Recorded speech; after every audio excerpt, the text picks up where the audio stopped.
We are finally here, the end of 2021. What a year for movies. I can't believe this year has already gone by, but this is going to be my top 10 favorite movies of 2021. These aren't the definitive best films of the year. These are my personal favorite films of the year.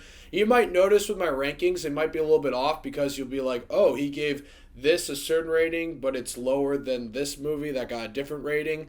I'm just saying this list is based off of how I felt about these films, what are my personal favorites. So some films might be better films than others, but some I just enjoyed a little bit more. And that's all I'll say. That's all I'll say. But my last note is my list is completely right. Everyone else's list is wrong, and I am God. Also, before I get into it, and before I forget, I do need to mention that all of these movies have reviews. All the movies that I've seen and that I state in this video have reviews that you can go see. And they're all spoiler free. So if you want to check out my full thoughts on these films that are on this list, you can find them. They're on my channel. Go check them out. But before I get into it, I need to mention 3 films that I didn't get to see because I know it's hard to believe I don't see every single film that comes out this year. I might miss some. So these are 3 films that I heard were really good that might have made my list.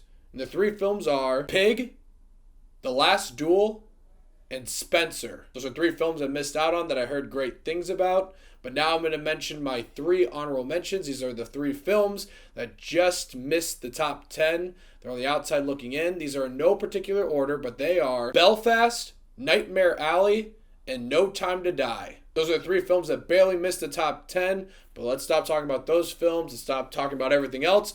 Let's just talk about my top 10 favorite films of the year. And here we go. Coming in at number 10 is Encanto, the newest Disney musical. I had a lot of fun with this film. There were some beautiful musical numbers, some amazing songs, and overall a great message, and a very heartwarming story. But you wouldn't be surprised by this because it is a Disney musical. And like I said in my review, if you don't enjoy Disney musicals, you're just a cold-hearted bastard. Coming in at number 9 is another animation, The Mitchells vs. the Machines. This is a film when I first saw, I thought it was pretty fun. I thought it was alright. But after rewatching it, I enjoyed this film a lot more. I think it's extremely unique. I think it's extremely creative. And it's just a blast. This is the type of film you can really put on any time of the day, any day of the week, and just have a lot of fun. And surprisingly, there's a lot of heart in this film as well. Coming in at number 8 is Don't Look Up, Adam McKay's new film. This film has completely divided audiences, and I'm not surprised at all. I can completely see why someone would not enjoy this film. I can completely see why people might hate this film. But for me, I pushed all the bullshit aside. I just watched it as a film, and I was very entertained. I thought it was very interesting. I thought it was a clever political satire on some of the things that are going on today and just how we view the media and everything in general. But like I said, I completely see why this is dividing audiences, but for me, I enjoyed the film. Coming in at number 7 is A Quiet Place Part 2. I love this film. I love the first Quiet Place movie. When I heard they were making a second one, I was a little iffy about it, but after seeing it, I don't know why I had any doubts. This was one of the better horror films I've seen in a while. It's just beautifully directed. John Krasinski is incredible. He should keep doing shit like this. I would love to see a part 3 of this. I would definitely welcome a trilogy because this is one of the best horror sequels ever made. Coming in at number 6 is The Suicide Squad, the reboot by James Gunn. I had an absolute blast with The Suicide Squad. And fun fact, this was my first ever early screening. So it holds a special place in my heart. But I love The Suicide Squad. They completely got rid of everything that didn't work with the original Suicide Squad movie. And they made this film feel super refreshing and just a lot of fun, which is what The Suicide Squad is supposed to be. It was hilarious. It was colorful. And it was a superhero movie that felt somewhat unique and somewhat different. And I'm not surprised because this was probably the most James Gunn movie ever made. Coming in at number 5 is West Side Story, Steven Spielberg's first attempt at making a musical, and wow, did he fucking kill it. West Side Story was incredible. This was one of the better musicals I've seen in a while. Steven Spielberg obviously cares about the source material a lot, and he does it justice. This was an emotional and powerful experience with some wonderful musical numbers. And it's a film that I definitely want to go see again. And honestly, I'd love to see Steven Spielberg do more musicals. Coming in at number 4 is Licorice Pizza, the new Paul Thomas Anderson film. I am glad I waited to make my top 10 list today because I got to see Licorice Pizza last night, and I had a feeling that it might make the top 10. I didn't know it would make the top 5. This was a wonderful film, a wonderful coming-of-age film.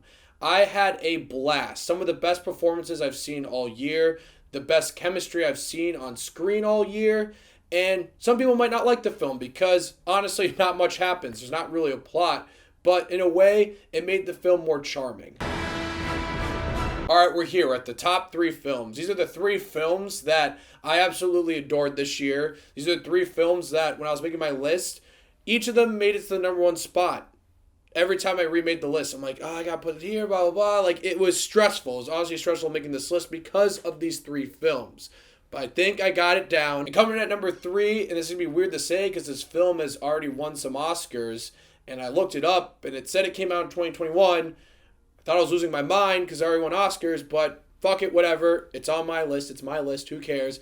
Coming in at number 3 is Judas and the Black Messiah. This is one of the best biopics I've ever seen. It is a true story of loyalty and betrayal. This was an absolutely riveting film, and one of the harder films I had to watch all year. It has some of the best performances of the year. They already won their Oscars, but they knocked it out of the park. They were absolutely incredible in the film. It is a film I definitely think everyone should watch. It's an important film. It still has one of the most horrific and chilling endings to a film I've seen in a long time. Coming in at number 2 is one of the most epic films I've seen in a long time, and that is Dune. I absolutely adored this film. It is beautifully shot. It looks incredible, and it's just epic in every sense of the word. It's just a film where you completely get sucked into the experience. You're sucked into this world, and it just feels so lived in and understood, and there's so much lore behind it. It is incredible. And the only reason that Dune isn't number 1 on my list is because it is clearly part 1 of a story. I don't know if it's part 1 of 3 or part 1 of 2, but it's clearly just part 1. It ends on an unsatisfying note. Not saying the film's not satisfying. My God, the film was incredible. But if part 2 isn't very good, then my opinion on part 1 might change. If part 2 is incredible like part 1, then it might be the greatest fucking science epic I've ever seen. But now that the fact that part 1 is second on my list just shows how incredible Dune was. Alright, we're finally here. My favorite film of the year, the film I had the most fun with, the film that impacted me most. And if you guys have been following my channel, you know what it is. If you know me personally, you probably can guess what it is. And yes, my favorite film of 2021 was Spider-Man No Way Home. And I know what you're going to say. Oh, David, get Marvel's dick out of your throat. Oh, David's just a Disney bitch. Blah, blah, blah, blah, blah. Yes, maybe they had me by their greasy little hooks. And I will agree. I think Dune and Judas and the Black Messiah are probably better made films than Spider-Man No Way Home. But Spider-Man No Way Home was everything and more to me. It is the perfect example on how to handle fan service. You bring fan service into a film if it has purpose for the plot and character development. And that's 100% what the fan service was like in Spider-Man No Way Home.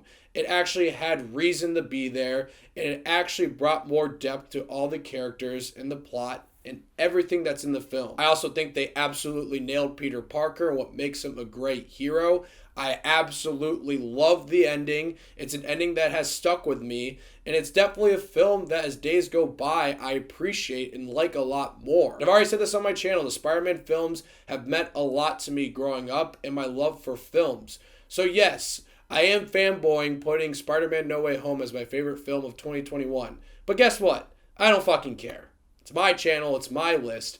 This was definitely the film that I had the most fun with. The film that impacted me most all year. And what can I say? Just watching the film, I felt like little Davey Dave back in like fucking elementary school or middle school, seeing Spider-Man 2 and Spider-Man 3 in theaters. It was just a wonderful experience, an experience I'll never forget. And the film that I personally enjoyed the most all year. And of course, it had to be my favorite film of 2021. I didn't want to sugarcoat it. I didn't want to beat around the bush. But the more I thought about it, I couldn't get around it. Spider-Man No Way Home was my favorite film of the year. But that's it. Those were my favorite films of 2021. What a year for film. And there's a lot of films. It was great that we got a lot of films again. But now I'm curious to hear what your list is. What are your favorite films of 2021? Please let me know. I am curious to hear. And thank you so much for watching. Click here to see more of Dave's Takes.